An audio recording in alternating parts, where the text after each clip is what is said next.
اللهم إني أسألك علما نافعا.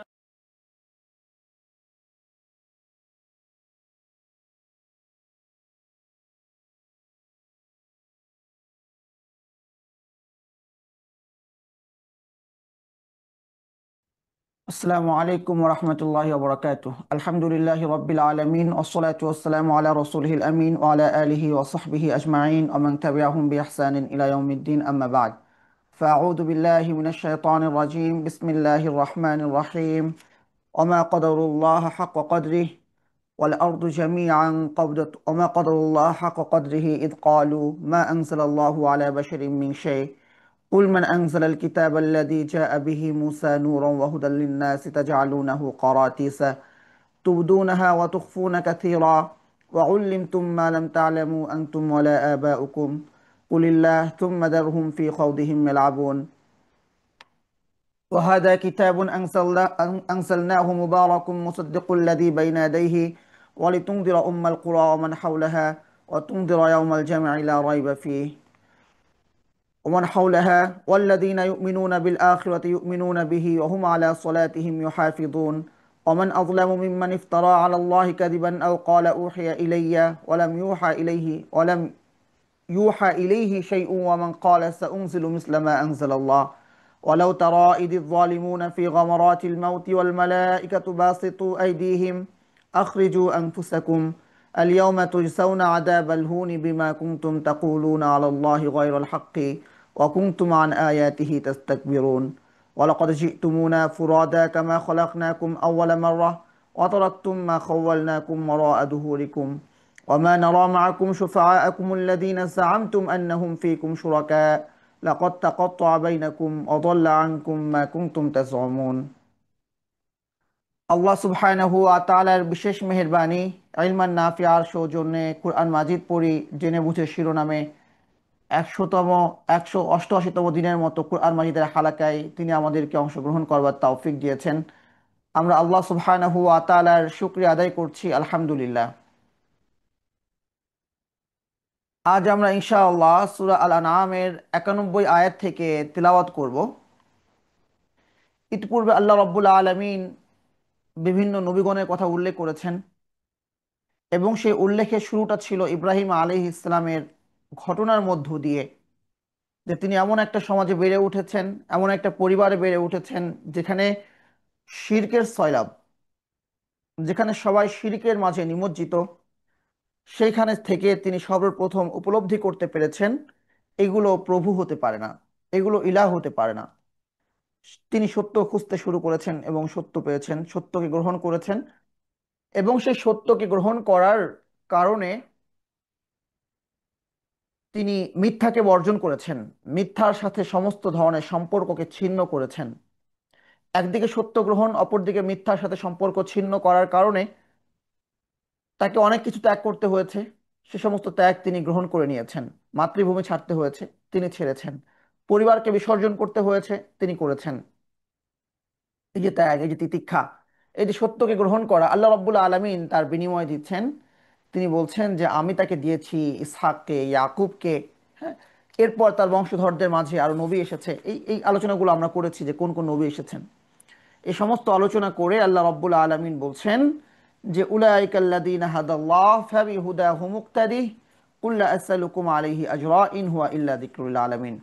এরাই ওই সমস্ত ব্যক্তিবর্গ যাদেরকে আল্লাহ সুবহানাহু ওয়া তাআলা হেদায়েত দিয়েছেন। সুতরাং তাদের হেদায়েতকে তুমি অনুসরণ করো, অর্থাৎ তারা যে পথে চলেছে, তারা যে পন্থা অবলম্বন করেছে, সে পন্থা তুমিও অবলম্বন করো, তুমি অনুকরণ করো। তার মানে হচ্ছে যে জামাতবদ্ধ থাকা, সালাফগণ বা বিশেষ করে নবীগণের যে পথ, অভিন্ন পথ, ইসলাম অভিন্ন। ইব্রাহিম আলাইহিস ইসলামের যে দিন, সেটা ইসলাম। ইব্রাহিম আলাইহিস ইসলামের আগে আল্লাহ সুবহানাহু ওয়া তাআলা নূহ আলাইহিস ইসলামের কে যে পথ দিয়েছেন, সেটাও ইসলাম, সেটাও দিন, সেটাও তাওহীদ। তবে ইসলাম এই নামকরণটা করছেন ইব্রাহিম আলাইহিস ইসলাম, তিনি সাম্মাকুমুল মুসলিমিন। তো সেখান থেকে আমাদের এই নামে নামকরণ আমাদেরকে করা হয়েছে, তিনি নামকরণ করেছেন।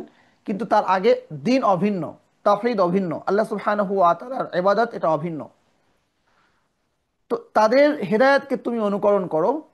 এবং এই যে দাওয়াত রাসূল সাল্লাল্লাহু আলাইহি ওয়াসাল্লাম পৌঁছে দিলেন, বলছেন যে তুমি বলো যে লা আসআলুকুম আলাইহি আজরা, আমি তোমাদের কাছে এর কোনো বিনিময় চাই না। ইন হুয়া ইল্লা যিকরুল লিল আলামিন, এটা তো বিশ্ববাসীর সকলের জন্য জিকির। মানে এমন নয় যে আমি পৌঁছে দিয়ে তোমাদের প্রতি অনুগ্রহ করেছি, বরং এই জিকির তোমার, এই জিকির সবার। তোমার জিকির আমি শুধুমাত্র তোমার কাছে পৌঁছে দিয়েছি, এর বিনিময়ে আমি আল্লাহ সুবহানাহু ওয়া তাআলার কাছে চাই যিকরুল লিল আলামিন। তাহলে এই কুরআন মাজিদ সকলের। রাসূল সাল্লাল্লাহু আলাইহি ওয়াসাল্লাম যেমন আমাদের কাছে পৌঁছে দিয়ে তিনি তার দায়িত্ব পালন করেছেন, আমাদের কর্তব্য হচ্ছে যাদের কাছে এই কুরআন মাজিদের বাণী এখনো পৌঁছেনি, যাদের কাছে সত্যের আহ্বান এখনো সুস্পষ্ট হয়নি, তাদের কাছে এই দাওয়াতটা পৌঁছে দেওয়া। আফসোসের ব্যাপার হচ্ছে আমরা অনেকে বুঝি যে অন্যের সম্পদ আত্মসাৎ করা এটা হারাম। হুম, একজনের কাছ থেকে টাকা ধার নিলাম, সেটা শোধ করতে হবে, এটা আমরা বুঝি। একজন রিক্সাওয়ালার টাকা আমার কাছে, আমি 30 টাকা রিক্সা ভাড়া, আমি 20 টাকা দিয়ে কোনোভাবে 10 টাকা আমি তার কাছ থেকে আমি লুকোতে পারলাম, এটা অন্যায়, এটা আমরা বুঝি। এবং এই কাজগুলো আমরা অনেকে করি না। অনেকে, বিশেষ করে যারা ইসলামকে প্র্যাকটিস করছেন, যাদের মধ্যে হালাল হারামের ভয় আছে, তারা এই কাজগুলো করছে না। সে বোঝে এটা অন্যের সম্পদ, তাকে দিতে হবে, অন্যের হক তার কাছে পৌঁছে দিতে হবে। কিন্তু যারা আমরা এটা বুঝছি অন্যের হক, অন্তত কোরআনের বেলায় তারাও সবাই কেন জানি আমরা বুঝতে পারি না এই কোরআন মাজিদ এটাও সকলের হক। যিকরুল লিল আলামিন, বিশ্ববাসীর সকলের জন্য এটা উপদেশ। তো সকলের জন্য যেহেতু, তো সকলের কাছে পৌঁছে দেওয়া, হ্যাঁ, তার হক তার কাছে পৌঁছে দাও। আল্লাহ কি বলছেন? ইন্না আরাদনাল আমানা, আমি আমানতকে পেশ করলাম আলাস সামাওয়াতি ওয়াল আরদি, আসমান এবং জমিনের কাছে। আমানত কি? কুরআন মাজিদ। তো আমানত মানে কি? আমার না, আমার কাছে গচ্ছিত। তো এই কুরআন মাজিদ আমার কাছে গচ্ছিত। তো আমানত যদি আমি আদায় না করি, সে ব্যক্তি যদি ক্ষমা না করে, ঠিক একইভাবে কুরআন যেহেতু আমানত, এটাকে পৌঁছে দিতে হবে। ভাই যারা আমরা এখানে শরিক হয়েছি, অথবা যে সমস্ত বোনের আমরা আজকের এই দার্সে শরিক হয়েছি, রাসূল সাল্লাল্লাহু আলাইহি ওয়াসাল্লাম হাদিসে বলেছেন প্রত্যেক পাকা ঘর, প্রত্যেক কাঁচা ঘর, সেখানে ইসলাম প্রবেশ করবে। সবাই মুসলিম হবে না, প্রত্যেক ঘরে ইসলাম পৌঁছে যাবে। তো আল্লাহর দিন আল্লাহ পৌঁছে দিবেন, প্রত্যেক কাঁচা ঘরে পৌঁছে যাবে, প্রত্যেক পাকা ঘরেও পৌঁছে যাবে, প্রত্যেক প্রাসাদে পৌঁছে যাবে, এবং পাহাড়ে প্রত্যন্ত অঞ্চলে অথবা কোনো দ্বীপের যে কাঁচা ঘর আছে, মাটির ঘর আছে, হ্যাঁ, সেখানেও পৌঁছে যাবে, দিন পৌঁছে যাবে। গুরুত্বপূর্ণ ব্যাপার হচ্ছে এই দিনকে পৌঁছানোর ব্যাপারে, আলা ও কালিমাতিল্লাহ, আল্লাহ সুবহানাহু ওয়া তাআলা দিনকে বুলন্দ করার পিছনে আমাদের মেহনত কতটুকু, আমাদের অবদান কতটুকু, আমরা কতটুকু নিজেদেরকে এখানে কাজে লাগাতে পেরেছি, কতটুকু নিজেদেরকে কবুল করাতে পেরেছি, এটা হচ্ছে গুরুত্বপূর্ণ। তো যাই হোক, এ পর্যন্ত ছিল আমাদের গত সপ্তাহে আলোচনা। আল্লাহ রাব্বুল আলামিন পরবর্তী আয়াতে, এটা হচ্ছে 91 নম্বর আয়াত, আল্লাহ রাব্বুল আলামিন বলছেন মা কদারুল্লাহ হাক্কা কদরি। হ্যাঁ, যারা এই সত্য পৌঁছার পরেও সত্যকে গ্রহণ করলো না, তারা আল্লাহকে যথাযথভাবে কদর করে নাই, তারা আল্লাহকে যথাযথভাবে মূল্যায়ন করে নাই। হ্যাঁ, এ কথা আমাদের ক্ষেত্রেও প্রযোজ্য। কেন? ক্বালু মা আনজালাল্লাহু আলা বাশারিন মিন শাই, কেন আল্লাহকে যথাযথভাবে কদর করে নাই? কারণ তারা বলেছে আল্লাহ মানুষের উপরে কিছুই নাজিল করেনি। হ্যাঁ, আল্লাহ মানুষের উপরে কিছুই নাজিল করেনি, তারা আপত্তি করে যে আল্লাহ মানুষের উপরে কেন নাজিল করবে। হ্যাঁ, আল্লাহ মানুষের উপরে কেন নাজিল করবে, এটা কেমন কথা? যে আল্লাহ রব্বুল আলমিন যদি কোরআন মাজিদ নাজিল করতে হয়, আল্লাহ কোনো ফেরেশতার উপর নাজিল করতেন, এটা হচ্ছে তারা বলতে চাইছে। তো মানুষকে আমাদের মধ্য থেকে একজন কেন রাসূল কেন বানাবেন? কি আছে তার যে আমাদের চেয়ে ভিন্ন? এ কারণে সে আমাদের চেয়ে অনন্য কি আছে? কিছুই তো নেই। তো যেহেতু কিছু নেই, আমাদের মতোই মানুষ, আমাদের মতোই খায়, আমাদের মতোই ঘুমায়, তো এই যে অন্যকে, অন্যের শ্রেষ্ঠত্বকে, সবাই উম্মত, একজনকে রাসূল মানার মতো এই শ্রেষ্ঠত্বকে তারা মেনে নিতে পারে না। এটা কিসের কারণে? অহংকারের কারণে। অহংকার এবং আভিজাত্য তাদের মাঝে প্রতিবন্ধক হয়ে দাঁড়ায়। তারা বলতে চায় যে যদি তাকে আমরা নবী মেনে মানি, যদি তাহলে তার শ্রেষ্ঠত্ব আমাদের কাছে স্পষ্ট হয়ে যাবে, বা আমরা মানতে বাধ্য হয়ে যাব। তো তার নবী মানছে না। তো তার মানে হচ্ছে আল্লাহ সুবহানাহু ওয়া তাআলাকে মানতে তাদের সমস্যা না, তাদের মানতে সমস্যা হচ্ছে যে মুহাম্মদকে কেন মানবো, সে তো মানুষ, ও কে, ও তো আমাদের মাঝে বড় হয়েছে, তুমি একটা ছেলে, ওরে কেন মানবো? নাউজুবিল্লাহ। হ্যাঁ, ঠিক একইভাবে হিন্দুরা কি বলছে? মুসলমানদের ধর্ম কেন মানবো? এহুদিরা কি বলছে? আরবদের ধর্ম কেন মানবো? এই যে অমুকেরটা কেন আমি মানবো? সে আমার কাছে দাওয়াত নিয়ে এসেছে, গ্রহণ করলে হ্যাঁ তার শ্রেষ্ঠত্ব মেনে নেওয়া হয়, তো আমি গ্রহণ করব না। এই অহংকার মূলত আল্লাহ সুবহানাহু ওয়া তাআলাকে যথাযথ মূল্যায়ন করতে প্রতিবন্ধকতা তৈরি করে। তো আল্লাহ কি বলছেন? মা কদারুল্লাহ হাক্কা কদরি, তারা আল্লাহকে যথাযথভাবে কদর করে নাই। ইদ ক্বালু মা আনজালাল্লাহু আলা বাশারিন মিন শাই, আল্লাহ সুবহানাহু ওয়া তাআলা মানুষের উপরে কিছুই নাজিল করে নাই, হ্যাঁ, কিছুই নাজিল করে নাই, এই কথা তারা বলতে চায়। তো আল্লাহ তো এটা আমাদের ক্ষেত্রে কিভাবে প্রযোজ্য হতে পারে? যে তারা আল্লাহর কিতাবকে সরাসরি অস্বীকার করছে। আমরা অনেক সময় আল্লাহকে বিশ্বাস করি, আল্লাহকে স্বীকার করছি, কিন্তু আল্লাহ যে বিধান দিয়েছেন সে বিধানকে আমরা মানছি না। আল্লাহ যে দিন দিয়েছেন সেই দিনকে আমরা মানছি না। আল্লাহ যে জীবন ব্যবস্থা দিয়েছেন সেই জীবন ব্যবস্থা আমরা মানছি না। আল্লাহ যে কোরআন মাজিদ আমাদেরকে পড়তে দিয়েছেন সেটাকে যথাযথভাবে মূল্যায়ন করছি না। আমরাও কি করছি? তাদের মতো করে তারা কি করেছে? সামনে আসছে, কুল মান আনজালাল কিতাবাল্লাযী জাআ বিহি মূসা নূরান ওয়া হুদাল লিন-নাসি তাজআলুনাহু কারাতিসা ওয়া তুবদুনাহা ওয়া তুখফুনা কাসীরা। তো যদি আল্লাহ কোরআন মাজিদকে নাজিল না করে থাকেন, কোরআন মাজিদকে অস্বীকার করো, আল্লাহ কেন এই ধরনের কিতাব নাজিল করবেন? তাহলে তুমি বলো, ইহুদিদেরকে বলো, যে তাহলে এই কিতাব কে নাজিল করেছেন? যে কিতাব নিয়ে এসেছেন মুসা, যে কিতাব নূর, যে কিতাব বিশ্ববাসীর জন্য, মানুষের জন্য হেদায়েত ছিল, যে কিতাবকে তোমরা আজকে মলাটবদ্ধভাবে কাগজ আকারে তোমাদের কাছে তোমরা রেখেছো, যার কিছু অংশকে তোমরা প্রকাশ করছো, অতুখফুনা কাসীরা, আর অনেক কিছুকেই তোমরা গোপন রাখছো। যে বিধান মানতে ভালো লাগে মানছো, যে বিধান মানতে ভালো লাগছে না মানছো না। হ্যাঁ, তো কোরআনকে অস্বীকার করছে তারা, কিন্তু তাওরাতকে স্বীকার করছে। তো কু- যদি তাওরাত নাজিল করতে পারেন সেই সত্তা, তাহলে তিনি কোরআন আরেকটা কিতাব কেন নাজিল করতে পারবেন না? তাহলে কোন যুক্তিতে তোমরা কোরআন মাজিদকে অস্বীকার করছো? আর যদি অস্বীকার না করে থাকো, যদি কোরআন মাজিদকে তোমরা স্বীকার করে থাকো, যেমনটা আমরা করছি, স্বীকার করছি, হ্যাঁ, তাহলে কি বলছেন? তা জালুনা কাতিস, তাদের ক্ষেত্রে, যে তোমরা এই কিতাবকে মলাদবদ্ধ আকারে পাঠ করছো, তোমাদের কাছে রেখেছো, কাগজে লিপিবদ্ধ করে রেখেছো। আমরা কোরআনকে লিপিবদ্ধ করে রেখেছি, কিছু অংশকে প্রকাশ করছো, কিছু অংশ, অনেক কিছুকে গোপন করছো। আমরা কি গোপন করছি না? সব কথা কি বলছি? এই যে দেখেন, বাংলাদেশে নতুন করে জঙ্গি অভ্যুত্থান ঘটেছে, অথচ ঠিক এই মুহূর্তে, মানে এই সময়টাতেও রিসেন্টলি যুদ্ধ চলছে পাহাড়ে, পাহাড়ে যুদ্ধ চলছে, কিন্তু ওখানে কিন্তু জঙ্গিবাদের কথা কেউ বলছে না। ঠিক এই মুহূর্তে একটা বিশৃঙ্খলা পরিবেশ বিরাজ করছে কক্সবাজারের ওই দিকটাতে, যে কেউ চাইলেই এখন আর সেন্ট মার্টিন আগের মতো করে যেতে পারছে না। হ্যাঁ, এই মুহূর্তটাতে সারা দেশে এক ধরনের বিশৃঙ্খলা চলছে। কি বিশৃঙ্খলা? চাঁদা দেয় নাই, পাথর মেরে হত্যা করে ফেলছে। চাঁদা দেয় নাই, ঘর থেকে বের হয়ে গুলি করে মেরে ফেলছে। চাঁদা দেয় নাই, গাড়ির নিচে চাপা দিয়ে মেরে ফেলছে। এটা আমাদের বর্তমান বাংলাদেশের দৈনন্দিন ঘটনা। তো এগুলোকে কেউ জঙ্গিবাদ বলছে না, কিন্তু বলেন ইসলামিস্ট যারা আছে, যারা ইসলামের চর্চা যারা করছে, তারা স্বাধীনতার পর থেকে কয়জন মানুষকে এভাবে খুন করেছে? কয়জনের হাতে মানুষের জীবন গিয়েছে? হ্যাঁ, অথবা আওয়ামী লীগের যে স্বৈর শাসনের যে এই যে বিশৃঙ্খল পরিবেশ গেল, সেই সময়টাতেও এই হাতে গোনা কয়েকজন, রাজীব, ব্লগার, থাবা বাবা, হ্যাঁ, অথবা দীপন, অথবা এই যে হাতে গোনা কিছু মানুষকে, যারা রসুল সাল্লাহ আলী ওসাল্লামকে কটূক্তি করেছে, হ্যাঁ, এবং তারা রসুল সাল্লাহ আলী ওসাল্লামের বিষোদাগার করে দেয়াল লিখন অঙ্কন পর্যন্ত তারা শুরু করেছে, পত্রিকায় কার্টুন আকারে তারা ছাপা শুরু করেছে, কিন্তু আল্লাহর অশেষ রহমতে হাতে গোনা কয়েকটাকে ফেলে দেয়, ঠান্ডা হয়ে গেছে। এছাড়া যদি এগুলোকে ফেলতে নাও হতো, ব্যাপারটা কি এমন যে রাজীবকে হত্যা করার পরে, দীপনকে হত্যা করার পরে, হ্যাঁ, আহ, এর পরে জঙ্গিবাদের শব্দ বাংলাদেশে প্রচলিত হয়েছে, এর আগে হয় নাই? ব্যাপারটা কেমন না? কিন্তু এর আগে কোন ঘটনাটা জঙ্গিবাদের আপনারা দেখাতে পারবেন, যেখানে কেউ মারা গেছে, কোনো দুর্ঘটনা ঘটেছে?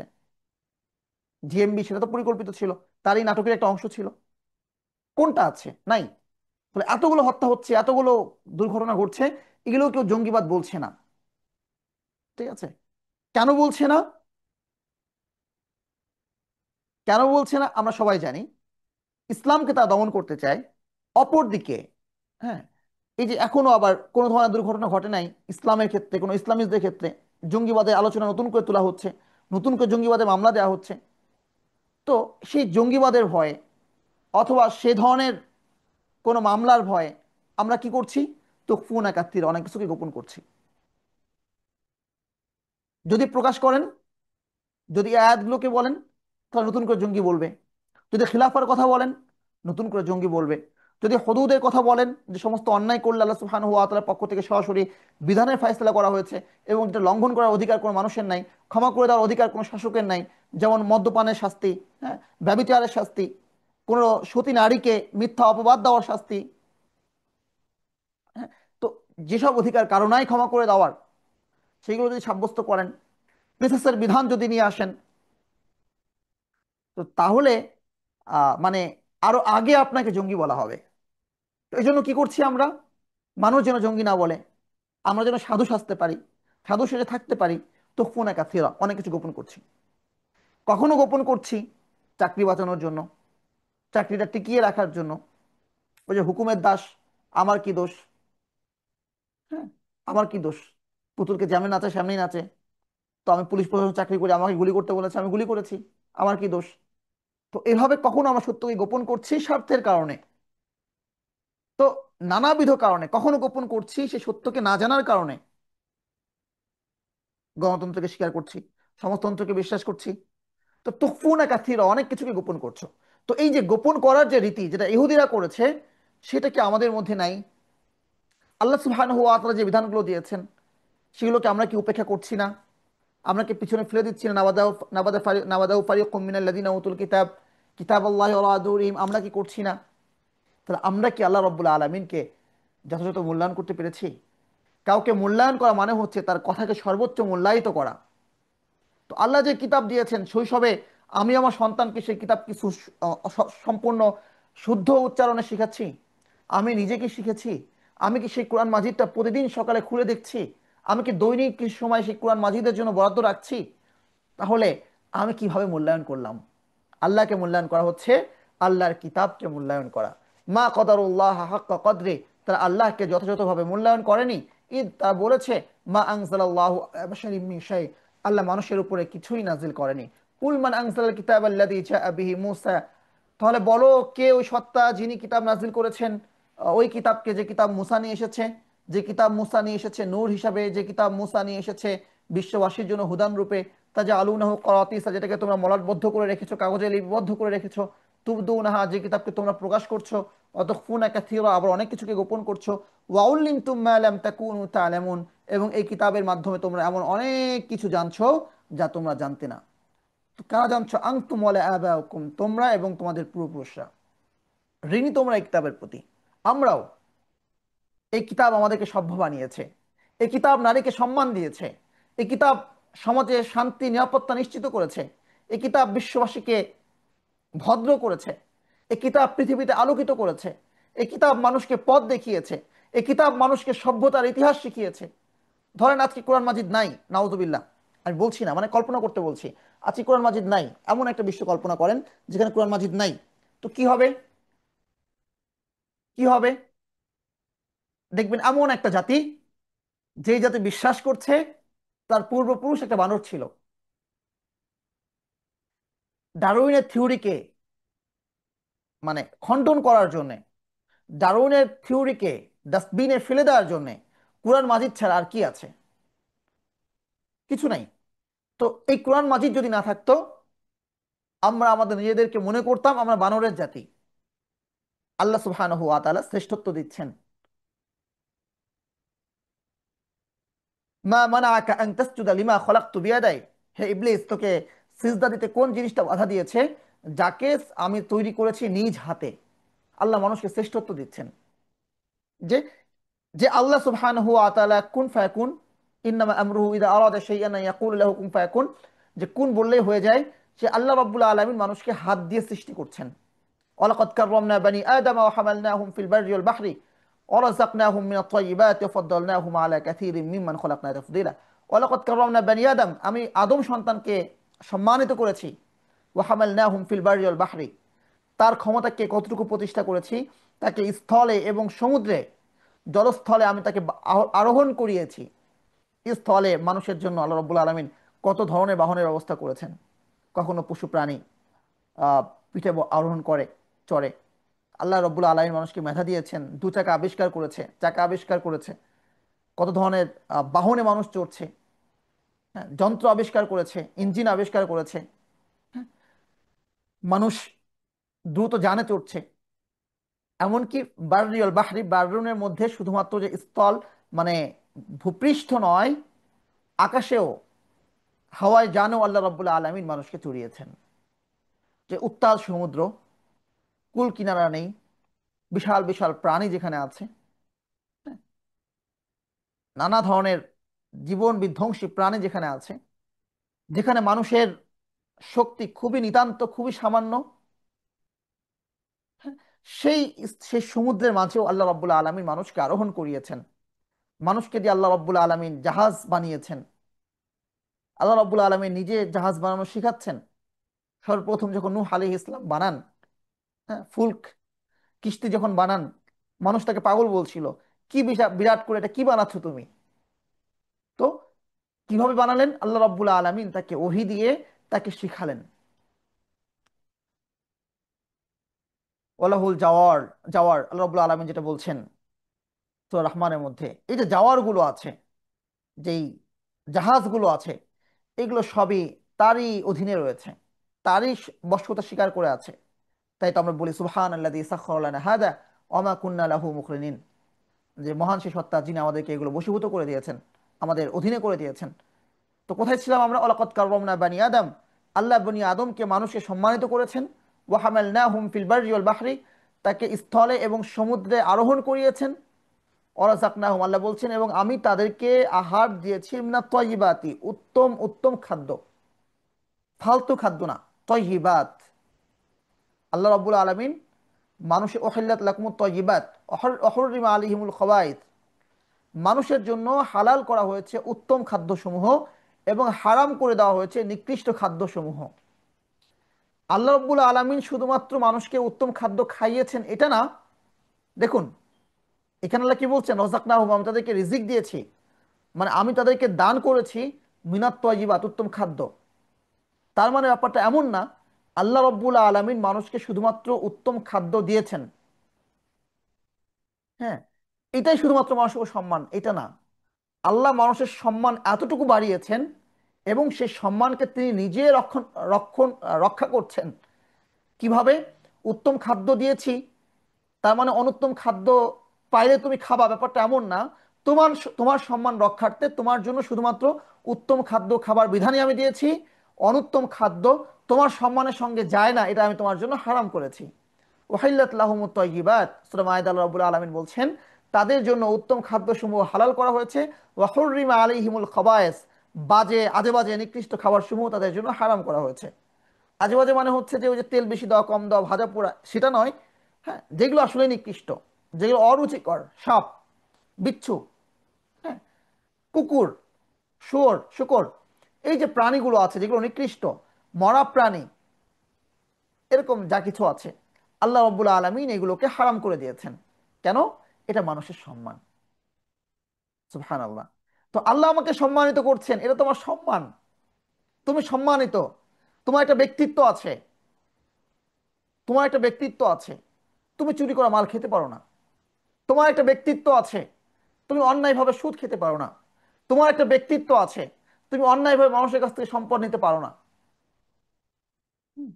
যে ব্যক্তি ঘুষ খায় তার সম্মান থাকে না, সে যত বড় চেয়ারই হোল্ড করুক না কেন, তার সম্মান থাকে না, নাই। যে ব্যক্তি সুদ খায়, যে ব্যক্তি সুদ খায়, সে ব্যাংকের যত বড় অফিসারই হোক না কেন, তার সম্মান থাকে না। এক ভাই সেদিন আসলেন বিশেষ প্রয়োজনে, এসে আহ, তাকে পরিচয় করিয়ে দেওয়া হলো যে উনি বাংলাদেশ ব্যাংকের জিএম ছিলেন। আচ্ছা, আমি শুনছি জিএম ছিলেন, আচ্ছা, মানে এমন একটা ভাব যে পরিচয় দেওয়া হচ্ছে, আমি শুনছি। তো উনি বুঝতে পেরেছেন যে তার এই পরিচয়গুলো তার কোনো সম্মান আমার কাছে বৃদ্ধি করে নাই। তখন তিনি বলছেন যে আমি বুঝতে পেরেছি, আমি বুঝতে পেরেছি একটা সময়ে এই যে এই টাকাগুলো যে আমি নিচ্ছি এটা আমার জন্য হারাম, তখন আমি ব্যাংকে চাকরি ছেড়ে দিয়েছি স্বেচ্ছায়, স্বেচ্ছায় ছেড়ে দিয়ে আমি এখন ব্যবসা করছি। তখন আমি বললাম মাশাআল্লাহ, খুশি হয়ে গেছি। হ্যাঁ। তো একজন আপনাকে তার পরিচয় দিচ্ছে, তার পরিচয় যে আপনার কাছে গৌরবের, এটা শোনার যে দৃষ্টিভঙ্গি, এটাই বলে দিবে। এটা এই জন্য আলাদা কোনো ভাব প্রকাশ করার কিছু নাই। তো উনি বুঝতে পেরেছেন। তো তখন উনি বলছেন যে আমি সে ছেড়ে দিয়ে আমি ব্যবসা করছি। তো ব্যবসাটা তো সামান্যই হোক না কেন, যত তুচ্ছ পরিশ্রমী হোক না কেন, সেটা হোক সেলাই করা, স্যান্ডেল সেলাই করা, হোক সেটা ঝাড়ু দেওয়া, হোক সেটা অন্য কোনো আহ, অতি সাধারণ কাজ, কিন্তু কোনো কিছু সাধারণ নয় আল্লাহ রাব্বুল আলমিনের কাছে। কোনো কিছুই সাধারণ নয় ইসলামে। আমাদের সালাফগণের অনেকের জীবনী পাওয়া যায়। হ্যাঁ। হাদিস। তো একই নামে একাধিক ব্যক্তি আছে। এটা কোন ব্যক্তি? আস-সাম্মাক। এটা হচ্ছে ওই মুহাদ্দিস যিনি সাম্মাক মানে মাছ ধরতেন। হুম। উপাধি নামের সাথে মাছ ধরনেওয়ালা বা মাছ মাছ ব্যবসায়ী যুক্ত আছে। একই নামে একাধিক সালাফের আছে, মুহাদ্দিসের আছে। এটা কোন মুহাদ্দিস? লাহাম, গোস্ত ব্যবসায়ী। এখন তো আমাদের কাছে কসাই মানে হচ্ছে কসাই। হ্যাঁ। কসাই মানে যেন কসাই, এমন না। তো মাশাআল্লাহ, এখান থেকে আহ, বেরিয়ে আসছে। বাংলাদেশের মানুষ কসাইকে খারাপ চোখে দেখলে বিদেশে গিয়ে সে আবার নিজে আবার কসাই হচ্ছে। কেন জানি আমরা আমাদের নিজ দেশকে কদর করতে জানি না। তো বাইরে গিয়ে সেই কসাই হচ্ছে। তো লাহাম। তো এরকম অনেক শব্দ আছে। মুহাদ্দিস, এটা কোন কোন মুহাদ্দিস একই নামে একাধিক? হাল্লাক, ওই যে যে চুল চুল ছাঁটাই করে, কাসার। খয়াত, যে কাপড় সেলাই করে। তো এই পেশাগুলো কখনো ইসলামে খারাপ দৃষ্টিতে দেখা হয় নাই। হুম। কিন্তু কোথাও দেখবেন না একজন সাহাবী, একজন মুহাদ্দিসের কাছে আর একজন একজন ছাত্র হাদিস গ্রহণ করতে গেছে, গিয়ে দেখে সেই মুহাদ্দিস মাছ শিকার করছে। ভালো। কিন্তু মাছ শিকার করছে বড়শি দিয়ে। বড়শি দিয়ে মাছ শিকার করা মানে কি? যে আহ, সামান্য একটু খাদ্য দেওয়া, বড়শির মাথায় সামান্য খাদ্য দেওয়া আছে। তো সে বড়শিটা ফেলা হচ্ছে, যেভাবে আমরা মাছ ধরি, সে খাদ্য খাওয়ার জন্য মাছ আসছে এবং মাছটা আটকে যাচ্ছে, বড়শি যেটা বৈশিষ্ট্য। তো এটা দেখে সে ছাত্র বললেন যে মাছকে ধোকা দিতে পারে, মানে মাছকে খাবার দিচ্ছে, আসলে খাবার দিচ্ছে না, সে মাছকে খাইতে যাচ্ছে। আল্লাহ মাছকে হালাল করেছেন, মাছকে এইভাবে ধরা হারাম কোথাও নাই, হারামও হচ্ছে না। কিন্তু সূক্ষ্ম, তাদের দৃষ্টিভঙ্গি কতটা সূক্ষ্ম ছিল, যে মাছটাকে সে ধোকা দিচ্ছে তার নিজের খাওয়ার জন্য। সে দেখাচ্ছে যে সে মাছকে খাওয়াবে। হ্যাঁ। তো সে মাছকে ধোকা দিচ্ছে, সে উম্মতকে ধোকা দেবে না, সে রাসূলের হাদিস না যে মিথ্যা বলবে না, তার কি নিশ্চয়তা আছে? না, তার কাছ থেকে হাদিস গ্রহণ করা যাবে না। মাছ ধরা নিষিদ্ধ না, জাল দিয়ে মাছ ধরা যায়, যেখানে মানে ধোকা দেওয়া ছাড়া মাছকে ধরে নেওয়া হচ্ছে। হ্যাঁ। আবার বড়শিতে মাছ ধরা হারাম, এটাও না। তারা এতটা সূক্ষ্মতা বজায় রেখেছেন। কিন্তু কোথাও পাওয়া যাবে না অমুক ব্যক্তির কাছ থেকে হাদিস গ্রহণ করা যাবে না, কারণ সে এ ধরনের ছোট্ট একটা পেশায় নিমজ্জিত ছিল, এমনটা কোথাও দেখা যাবে না। তো যে কথা আমার বলবার উদ্দেশ্য সেটা হচ্ছে যে কোনো কাজ যদি সেটা হালাল হয় সেটা ছোট না। আর যত বড় পদই হোক না কেন, পজিশন হোক না কেন, চেয়ার হোক না কেন, যদি সেটা হারাম হয় সেটা সম্মানের না, কখনো সম্মানের হতে পারে না। তো আল্লাহ রাব্বুল আলামিন মানুষকে সম্মানিত করছেন যে তোমার সম্মানের সঙ্গে সুদ যায় না, হারাম।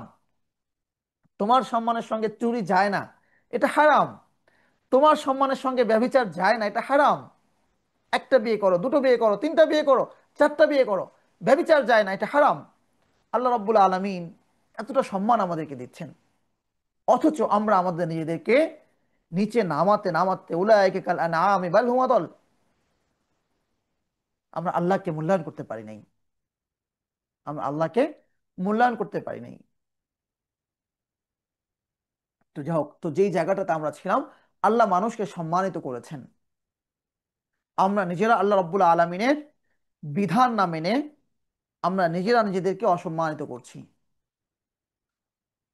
ওয়াউল্লিমতুম মা লাম তাকুনু তা'লামুন আনতুম ওয়ালা আবাউকুম, তোমরা এমন সব কিছু এই কিতাবের মাধ্যমে জেনেছো যেগুলো না তোমরা জানতে না তোমাদের পূর্বপুরুষরা জানতে। কুলিল্লাহ, তুমি বলো যে সমস্ত কিছু। তাহলে এই যে কিতাবটা নাজিল করেছেন, কে নাজিল করেছেন? আল্লাহ সুবহানাহু ওয়া তাআলা রাসূল সাল্লাল্লাহু আলাইহি ওয়াসাল্লামকে বলতে বলছেন, তুমি বলে দাও আল্লাহ, আল্লাহ নাজিল করেছেন। সুম্মা দারহুম ফি খাওদিহিম ইয়ালআবুন। দেখুন, যখন প্রশ্ন করা হচ্ছে কে নাজিল করেছেন, উত্তর সবার কাছে আছে। যেই এহুদিদেরকে বলা হচ্ছে কে নাজিল করেছেন, তারা জানে যে এর উত্তর হবে আল্লাহ। ওর আল্লাহর কথা বলার জন্যই তো প্রশ্ন করা হচ্ছে। বক্তা অনেক সময় প্রশ্ন করে শ্রোতার মুখ থেকে উত্তরটা আনার জন্যে। তো প্রশ্নটা যখন করা হলো, সবার মাঝে কিন্তু উত্তরটা চলে এসেছে, উত্তর কি হবে? আল্লাহ। তো তাহলে রাসূল সাল্লাল্লাহু আলাইহি ওয়াসাল্লামকে আলাদা করে বলা, কোরআন মাজিদে আলাদা আলাদা করে উল্লেখ করা, তুমি বলে দাও আল্লাহ, এটা বলবার কোনো প্রয়োজন ছিল না। আল্লাহ নাজিল করেছেন এটা সুস্পষ্ট করে দেওয়ার জন্য। এই আল্লাহ শব্দের আলাদা একটা প্রভাব আছে, আলাদা একটা প্রভাব আছে। কোরআন মাজিদে বহু জায়গায় আল্লাহ শব্দ আছে, বহু জায়গায়, হাজার হাজার জায়গায় আল্লাহ শব্দ এসেছে। এখন আমরা কি করছি? এই শব্দের স্বতন্ত্র একটা প্রভাব আছে। আমরা সেকুলার সাজার জন্য, আমরা সুশীল সাজার জন্য, এখানে হিন্দুরা আছে, এখানে অন্য ধর্মাবলম্বী আছে, তাদের মাঝে নিজের সুশীলগিরি প্রকাশ করার জন্য আমরা অনেক সময় স্রষ্টা বলি, প্রকৃতি বলি। এই যে আল্লাহ শব্দকে আমরা রেখে ভিন্ন ভিন্ন শব্দ দিয়ে যে আল্লাহকে আমরা অনেক সময় বোঝাবার চেষ্টা করি, এটা সুশীলগিরি, এটা ইসলাম না। এর দ্বারা নিজের ইমান পরিপূর্ণরূপে সাব্যস্ত হয় না। ইমান তো সেইটা যে আপনি তার কাছে দাওয়াত পৌঁছে দিবেন, সে সন্তুষ্ট হলেও দাওয়াত পৌঁছাবেন, সে অসন্তুষ্ট হলেও আপনি তার কাছে দাওয়াত পৌঁছাবেন। এটা আপনার জিম্মাদারি। কুলিল্লাহ সুম্মা যারহুম ফি খাউদিহিম ইয়ালআবুন। তোমার দায়িত্ব বলে দাও আল্লাহ, তারপর তাদেরকে ছেড়ে দাও, তা তাদের ভোগ বিলাসিতায়, তা তাদের হাসি ঠাট্টার মধ্যে খেলতামাশা করুক, তা তাদের গাফলতির মাঝে এলাবন খেলাধুলা করুক, ছেড়ে দাও।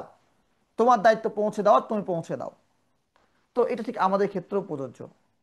কাউকে যে মানাতেই হবে এটা আমরা বাধ্য না।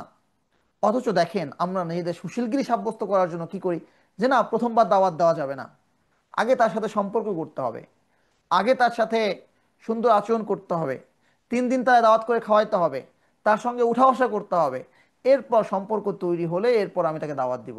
ততদিন যে বেঁচে থাকবো সে গ্যারান্টি আপনাকে কে দিয়েছে? হ্যাঁ। আর আপনি বেঁচে না থাকলে দাওয়াত দিতে পারলেন না, এটা তো খেলতামাশার ব্যাপার না। আপনার কাছে যে কোরআনে দাওয়াত আছে, এই দাওয়াত তো আপনার না, এই কোরআন তো আপনার না, এটা তার কাছে আপনার কাছে আমানত। এটা তার হক ছিল, যত দ্রুত সম্ভব সেই হকটা আদায় করতে হবে। তো প্রথমবার তার কাছে দাওয়াত পৌঁছানোর সুযোগ আমার কাছে এসেছে, আমি দাওয়াত পৌঁছাই নাই সম্পর্ক গড়ার জন্য, যদি সে অবস্থায় মৃত্যু আমার হয়ে যায়, তাহলে আমি এমন একটা অবস্থায় মৃত্যুবরণ করছি যে আমার কাছে তার হক ছিল, সেটা পৌঁছে দেওয়ার মতো ক্ষমতা আমার ছিল, কিন্তু আমি তার কাছে পৌঁছে দেইনি। আল্লাহ আমাদেরকে হেফাজত করুন।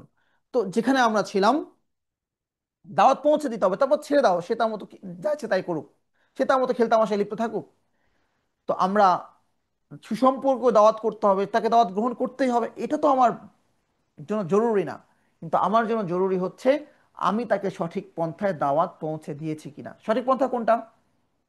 সঠিক পন্থা হচ্ছে আল্লাহ রাব্বুল আলামিন মানব জাতিকে ডেকে কিভাবে দাওয়াত দিচ্ছেন, আল্লাহ রাব্বুল আলামিন খ্রিস্টানদেরকে ডেকে কিভাবে দাওয়াত দিচ্ছেন, ইহুদিদেরকে ডেকে কিভাবে দাওয়াত দিচ্ছেন, আল্লাহ রাব্বুল আলামিন মূর্তি পূজারীদেরকে ডেকে কিভাবে দাওয়াত দিয়েছেন। কোরআনে তো আল্লাহ রাব্বুল আলামিনের সেই আহ্বানগুলো আছে। আপনি বাংলাটা পৌঁছে দেন, আপনি ইংরেজি ভাষাভাষী হলে আপনি ইংরেজিটা বলে দেন, আরবিটা আপনি যদি নাও বলেন বলে দেন, বাংলাটা বলে দেন, দাওয়াত পৌঁছে দিলেন। মুসা আলাইহিস ইসলাম কিভাবে দাওয়াত দিয়েছেন আছে তো কোরআনে। নূহ আলাইহিস ইসলাম কিভাবে দাওয়াত দিয়েছেন আছে তো কোরআনে। হুদ আলাইহিস ইসলাম কিভাবে দাওয়াত দিয়েছেন আছে তো কোরআনে। হ্যাঁ। সামুদ জাতির কাছে সালেহ আলাইহিস ইসলাম কিভাবে দাওয়াত দিয়েছেন আছে তো কোরআনে। তো সেই দাওয়াতগুলো আমরা পৌঁছে দিব, সেটা হচ্ছে সঠিক পন্থা। তো আমরা অনেক সময় দাওয়াত দিতে চাই, কিন্তু কোরআনিক পন্থায় না, নবীগণের সুন্নাহ অনুযায়ী না। দাওয়াত আমরা পৌঁছাতে চাই আমাদের মতো করে। আরেকটা ব্যাপার হচ্ছে আরেকটা ব্যাপার হচ্ছে মানুষ কোন লিডারের কথা শুনে, অথবা একদম সহজ ভাষায় বললে কোন লিডারকে ভোট দেয়, কারে মানতে চায়? যেই লিডারকে সে ভালোবাসে, যেই লিডারকে তার কাছে অনুকরণীয় মনে হয়েছে, তার কথা শুনে। তো আমি যে দাওয়াত পৌঁছাবো এই দাওয়াত সে তখন মানবে যখন আমি নিজে অনুকরণীয় হব। যখন আমি এই কথাগুলো আমার নিজের জীবনে বাস্তবায়ন করব, যখন যখন আমি প্র্যাকটিক্যালি মুসলিম হব, তখন আমার এই দাওয়াত অন্যের কাছে সহযোগী হবে।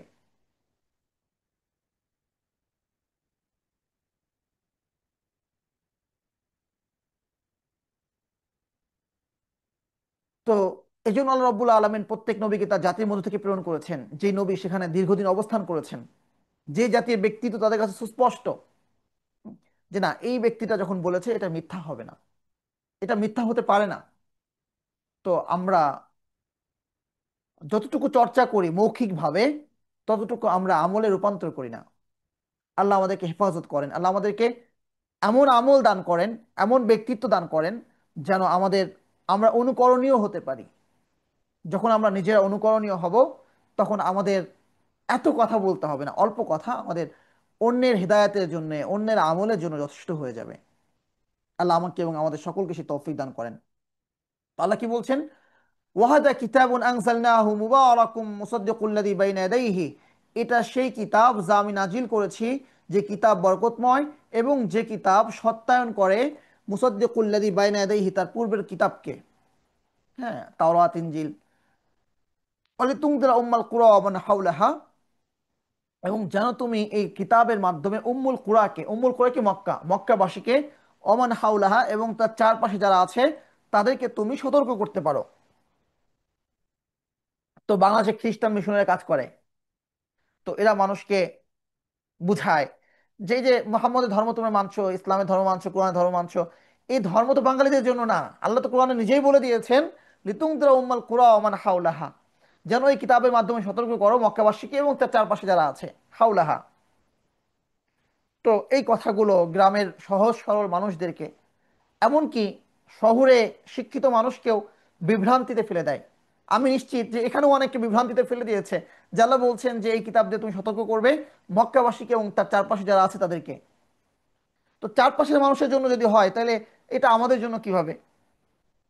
অমান হাউলাহা, তার চারদিকে। তো মক্কা হচ্ছে একদম মিডল পয়েন্ট, সারা পৃথিবীর মিডল পয়েন্টে মক্কা। সুতরাং পৃথিবীর যে প্রান্তে আপনি থাকেন না কেন, মক্কার চারপাশে অমান হাউলাহা। সুবহান আল্লাহ। এটা ভৌগোলিক কোরআন না, কোরআন মাজিদ কোনো ভৌগোলিক গ্রন্থ না। কিন্তু আল্লাহ রাব্বুল আলামিন প্রত্যেকটা আয়াত অন্য কিছু বোঝাতে গিয়ে আল্লাহ এটাই বোঝাতে চেয়েছেন সবাইকে সতর্ক করতে হবে, কিন্তু বর্ণনা ভঙ্গি এমন যে আরো কত কিছু স্পষ্ট হয়ে যায়। যত অ্যাঙ্গেল থেকে আপনি দেখেন না কেন, কোরআনের নতুন নতুন সত্যতা আপনার সামনে সুস্পষ্ট হতে থাকবে। ললিতুমদিরা উম্মাল কুরা ওয়া মান হাওলাহা, যেন আপনি এই কিতাবের মাধ্যমে উম্মুল কুরাকে, মক্কাবাসীকে এবং তার চতুর্দিকে যারা আছে তাদেরকে সতর্ক করেন। ওয়াল্লাযিনা ইউমিনুনা বিল আখিরাতি ইউমিনুনা বিহি ওয়া হুম আলা সালাতিহিম ইউহাফিজুন, যারা আখিরাত দিবসের প্রতি বিশ্বাস রাখে তারা এই কিতাবের প্রতি বিশ্বাস রাখবে। অর্থাৎ অত্যন্ত জরুরি এই ব্যাপারটা বিশ্বাস করা যে আমাকে আল্লাহ রাব্বুল আলামিনের সামনে দাঁড়াতে হবে। এই বিশ্বাসটুকু পরিপূর্ণ হওয়া ছাড়া কোরআন অনুযায়ী আমল করা সম্ভব না। কারণ আপনাকে আমল করতে গেলে অনেক কিছু ছাড়তে হবে। সুদ গ্রহণ করা এটা খুব সহজ, এটা খুব সিম্পল। কখনো কখনো প্রয়োজনও, কখনো কখনো প্রয়োজন। তো যখন আপনি কোরআনকে, যখন যখন আপনি আখিরাতকে বিশ্বাস করবেন, গ্রহণ করলাম ঠিক আছে, আজ না হয় পার পেয়ে গেলাম আগামীকাল, তখন আপনার আহ সুদটা ছেড়ে দেওয়া সহজ হবে, ছেড়ে দেওয়া সহজ হবে। কখনো কখনো অন্যায়ের অনেক ধরনের সুযোগ চলে আসে, প্রবৃত্তিও চায় যে অন্যায়টা হোক, একটু ভালো লাগবে, কিছু সময় একটু ভালো থাকবো, একটু আমোদে থাকবো, একটু আমেজের মধ্যে থাকবো, একটু গান শুনি, একটু ফুর্তি করি, একটা পার্টি হয়ে যাক না। হ্যাঁ, স্কুলে যারা পড়ে, ইউনিভার্সিটি যারা পড়ে, এ ধরনের নানা সময়ে, অথবা এমন একটা জায়গায় জব করছি যার সাথে কথা বলা হারাম, এমন একজন কলিগ, ভালো মানুষ, কথা বলতে ভালো লাগছে, মন চাচ্ছে কথা বলে আরেকটু গল্প করি, কিন্তু ইসলাম কথা বলার অনুমতি দিচ্ছে না। তো কথা বললে সমস্যা কি? কেউ তো দেখছে না, বা বাসায় তো জানছে না, সমস্যা কি? জানছে না, কিন্তু আপনি কখন ছাড়তে পারবেন? যখন আপনার সামনে এই ব্যাপারটা স্পষ্ট থাকবে, আজকের দিনই শেষ দিন না, আরেকটা দিন আছে, যেদিন আমার স্ত্রী দেখবে যে আমি অমুকের সাথে কথা বলেছি, আমার আমল নাম আমার সামনে থাকবে, যেদিন দেখা যাবে।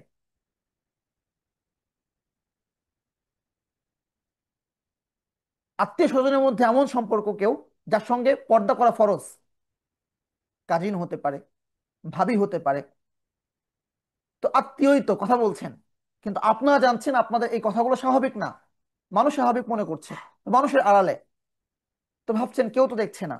কিন্তু যখন আপনি চিন্তা করবেন আজকে দিন শেষ না, একদিন আমল নামা হাতে দেওয়া হবে, যেদিন এই আমলগুলোকে, এই যে কথাবার্তাগুলোকে, এই যে মেলামেশাগুলোকে, এটাকে আত্মীয় হিসাবে দেখানো হচ্ছে না, এটাকে, এটাও চোখের ব্যভিচার হিসাবে, কথার ব্যভিচার হিসাবে সেদিন এটাকে স্পষ্ট করা হচ্ছে। যখন আপনি এটাকে বিশ্বাস করবেন, সেদিন এই অন্যায়গুলো সহজ, অন্যায়গুলো থেকে বিরত থাকা সহজ হয়ে যাবে। তো কোরআন অনুযায়ী আমল করা সহজ হবে যখন আমরা আখিরাতের উপর আমাদের বিশ্বাসকে দৃঢ় করব। এই জন্য মৃত্যু স্মরণ, আখিরাতের স্মরণকে নিয়মিত করা, সে আলোচনাগুলো নিয়মিত হওয়া। এই জন্য দেখেন সূরা বাকারার শুরুতেও আল্লাহ রাব্বুল আলামিন কি বলছেন, ইউমিনুনা বিল গায়ব, গায়েবের প্রতি বিশ্বাস রাখে, অর্থাৎ দু চোখে দেখা যাচ্ছে না, কোরআনে আছে বিশ্বাস করে নিচ্ছে। এরপর আবার আলাদা করে বলছেন ইউমিনুনা বিমা উনজিলা ইলাইকা ওয়া উনজিলা মিন ক্বাবলিক, কিতাবের প্রতি ঈমান রাখছে, যে কিতাব আপনার প্রতি নাজিল করা হয়েছে, আপনার পূর্বে যে কিতাব নাজিল করা হয়েছে। এরপর আবার বলছেন ওয়াবিল আখিরাতি হুম ইউকিনুন, এবং তার আখিরাত দিবসের প্রতি দৃঢ় বিশ্বাস রাখে, গায়েবের প্রতি বিশ্বাস রাখে। এই কথা বলার পরে কিতাবের বিশ্বাসের কথা আলাদা করে উল্লেখ করছেন, সে কথা উল্লেখ করে আবার স্বতন্ত্রভাবে উল্লেখ করছেন আখিরাতের প্রতি বিশ্বাস। তো আখিরাতের প্রতি বিশ্বাসটা অত্যন্ত জরুরি, এই আলোচনাগুলো অত্যন্ত জরুরি। ধীরে ধীরে দিনে দিনে আমাদের দুনিয়াটা খুব পাকা হচ্ছে, খুব সহজ হচ্ছে। যেই পথটুকু অতিক্রম করতে আমাদের 3 দিন লাগতো, তা আমরা 1 ঘন্টায় অতিক্রম করে ফেলছি। আজকে এক ভাই, উনি লিখছেন যে তার বাচ্চাকে নিয়ে কক্সবাজার ঘুরতে গিয়েছে, বিমানে গিয়েছে, তো বাচ্চা কক্সবাজার নেমে বলছে যে আব্বু কক্সবাজার এত কাছে, 1 ঘন্টায় চলে এসেছি। তো অথচ বাসে এখনো আপনি যান আপনার 12 ঘন্টা লাগবে। তো যেটা বলা উদ্দেশ্য, দুনিয়া সহজ হয়ে যাচ্ছে, আমাদের দুনিয়া যত পাকা হচ্ছে, আমাদের মৃত্যুর পরের জীবন, আমাদের আখেরাত, আমাদের কবর তত কাঁচা হচ্ছে। আল্লাহ আমাদেরকে হেফাজত করেন। তো যে কথা আমরা বলছিলাম, যে মিনুনা বিল আখিরাতি মিনুনা বিহি, যারা আখিরাত দিবসের প্রতি বিশ্বাস রাখে তারাই মূলত কিতাবের প্রতি বিশ্বাস রাখতে পারে। অহুম আলা সালাতিহিম ইউহাফিজুন, এবং তারা সালাতের হেফাজত করে, তারা 5 ওয়াক্ত সালাতের প্রতি যথাযথ পাবন্দি করে। আমাদের মাঝে অনেকে আছে নামাজ পড়ে, নিয়মিত পড়ে, কিন্তু 4 ওয়াক্ত পড়ে, নামাজ পড়ে নিয়মিত পড়ে কিন্তু 3 ওয়াক্ত পড়ে। জোহরের নামাজ পড়াটা খুব সহজ, তখন কাজ করতে হয় অফিসে, তো নামাজের একটু বিরতি, এটা খারাপ না তো, কাজ থেকে একটু ছুটি পাওয়া যায়, হ্যাঁ, একটু মুড সুইং করা যায়, ভালোই, এটা সমস্যা নাই, কাজে এসে ব্যস্ত থাকে। আসরের নামাজ পড়াটাও সহজ, কাজে ব্যস্ত থাকে। মাগরিবের নামাজটা সহজ, হ্যাঁ, তখনও মানুষ ক্লান্ত হয় না। এশার নামাজটা সারাদিনের ক্লান্তির পরে যখন বিছানায় একটু শরীরটা এলিয়ে দেয়, সোফায় একটু যখন পিঠটা হেলিয়ে দেয়, তখন নামাজে যাওয়াটা একটু কঠিন। আর যখন একদম চোখটা লেগে যায়, ফজরে ওঠা আরো কঠিন।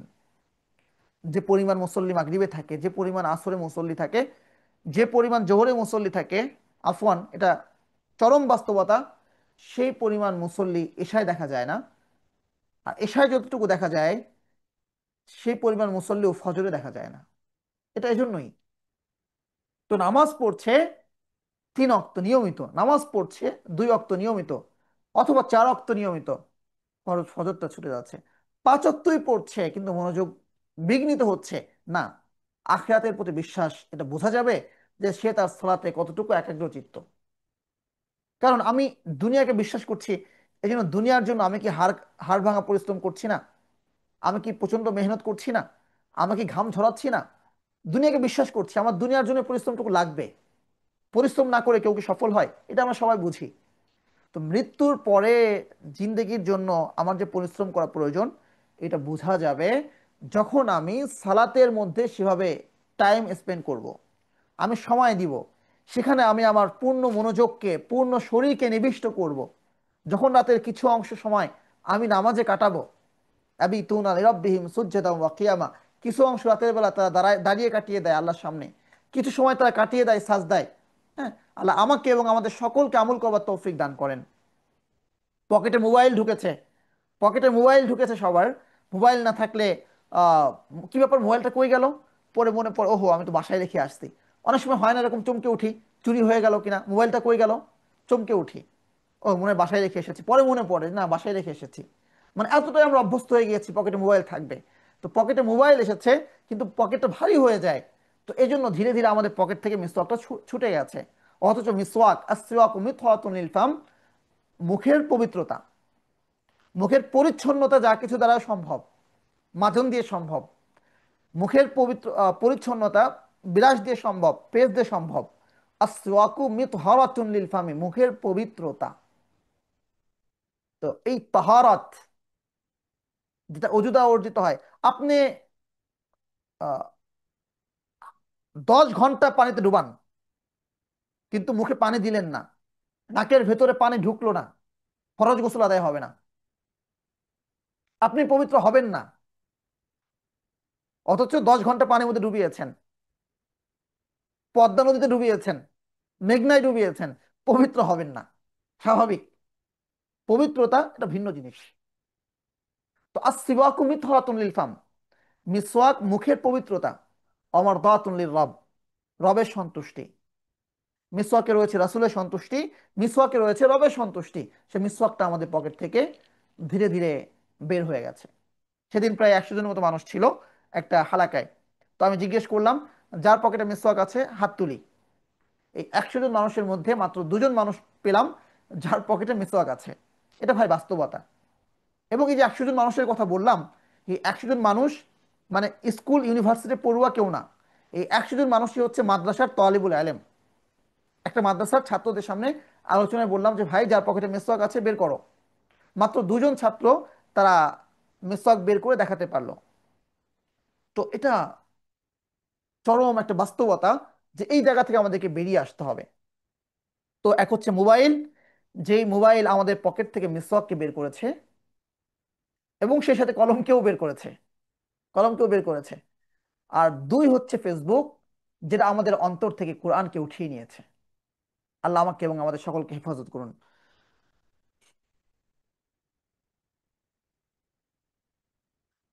ওয়াল্লাযীনা ইউমিনুনা বিল আখিরাতি ইউমিনুনা বিহি ওয়া হুম আলা সালাতিহিম ইউহাফিজুন, এবং তারা এই কিতাবের প্রতি বিশ্বাস রাখে, যারা আখিরাতের প্রতি বিশ্বাস রাখে এবং তারা সালাতের ব্যাপারে যত্নশীল থাকে।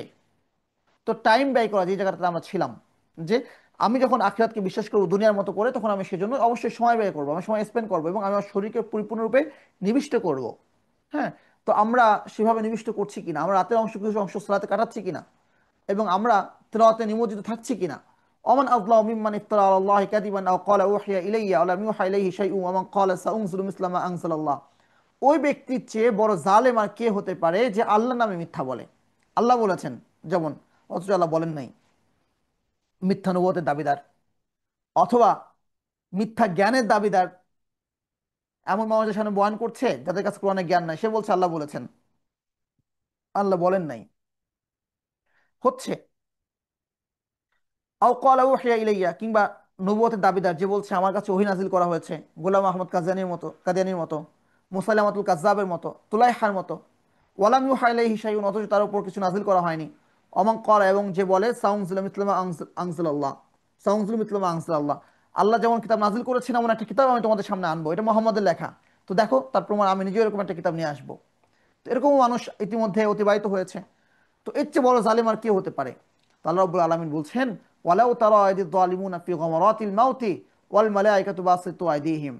তুমি যদি ওই সময়টাকে দেখতে, যখন এই জালেমরা মৃত্যুর যন্ত্রণায় যখন তারা পৌঁছে যাবে, গামারাতিল মাউত, যখন তাদের সাকরাতুল মাউত যখন তাদের শুরু হয়ে যাবে, আর ফেরেশতারা, মৃত্যুর ফেরেশতারা তাদের দিকে হাত বাড়িয়ে দিয়ে বলবে, আখরিজু আনফুসাকুম, তোমরা নিজেরা তোমাদের জানটা বের করে দাও।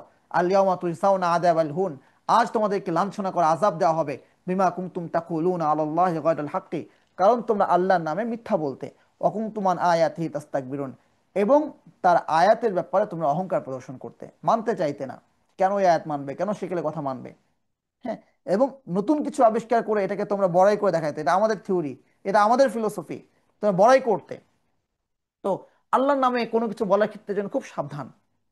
আব্দুল্লাহ ইবনে মাসউদ রাদিয়াল্লাহু তাআলা আনহু সম্পর্কে বর্ণিত আছে, তিনি যখন কোনো কথা বলতেন, তখন তিনি বলতেন যে আমি এইভাবে দেখেছি। হ্যাঁ। আল্লাহ রসুলকে আমল করতে খুব কমই তিনি বলতেন রসুল সাল্লাল্লাহু আলাইহি ওয়াসাল্লাম বলেছেন।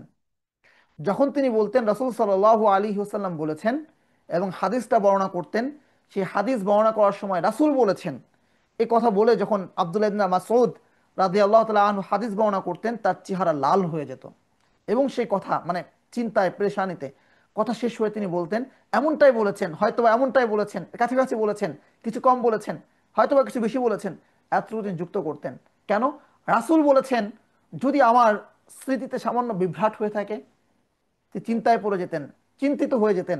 অথচ আজকে আমরা অবলীলায় হাদিসের নামে, কোরআনের আয়াতের ক্ষেত্রে, কথা বলার ক্ষেত্রে আল্লাহ বলে দিচ্ছেন, আল্লাহ বলেছেন, বলে দিচ্ছি যেটা কোরআনের আয়াত না, বা আল্লাহ অমনটা বলেন নাই, আমি যেটা বুঝেছি আমি ওটাকে আমি আল্লাহ নামে চালাই দিচ্ছি।